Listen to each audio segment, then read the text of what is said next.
I would be as nervous as someone that is stone cold drunk getting pulled over by the cops. Nervous as hell, bro. I'm talking, you got mouthwash, breath mint, you doing everything. You ever see somebody that look like they up to no good? Yeah. Yes, I would be nervous.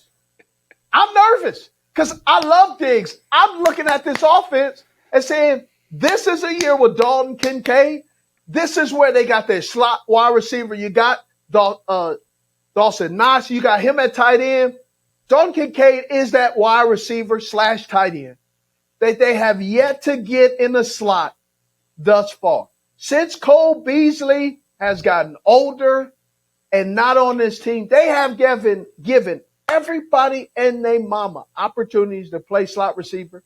And Dalton Kincaid is that slot receiver. So I would not say Dalton Kincaid is your number one, but if something doesn't work out with Stefon Diggs, everybody by process of elimination moves up. And I'm not sure that's going to work out too well for the Bills. There's a lot of turnover.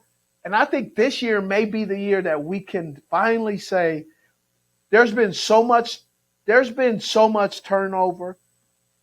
They're not going to be able to will themselves past if Stefon Diggs is not there. Deebo even came out recently and said the production was obviously down from the year before, but he even said, I wasn't myself last year. I didn't play well. Do you think he can keep going with this hybrid role, or should he? I don't think so. Should he just stick to wide receiver and I think he should stick to wide. I think he should stick to wide receiver because he is a wide receiver. I believe also playing the way he plays, people can put him and say, well, look at Cordell Patterson. He doesn't run. Right. Cordell Patterson doesn't run as hard and physical the way Deebo like absorbs and runs to contact. You even saw last year, A.J. Brown, as the season got going, he started to step out of bounds a little bit. You saw Deebo's too step out of bounds. You've seen Deebo now also come up with some of that stuff. The beating on his body as a running back versus a wide receiver is different.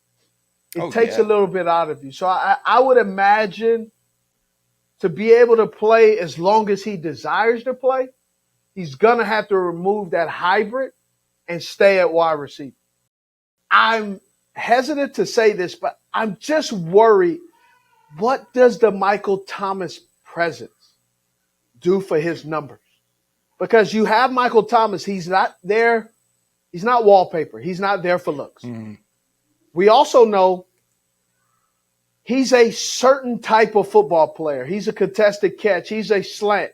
He's a comeback. He's through tight windows. You have Chris Olave where he's going, what he's shown, Juwan Johnson as tight end, and now you have Derek Carr. What is going to be interesting is what the offense says the ball should go to and what Derek Carr is familiar with. Mm. And I think that's the growing pains you're going to see. You're going to see quarterback's preference and the expectation of the wide receiver based on my pay and what I've been years prior. Michael Thomas has caught hundreds of passes.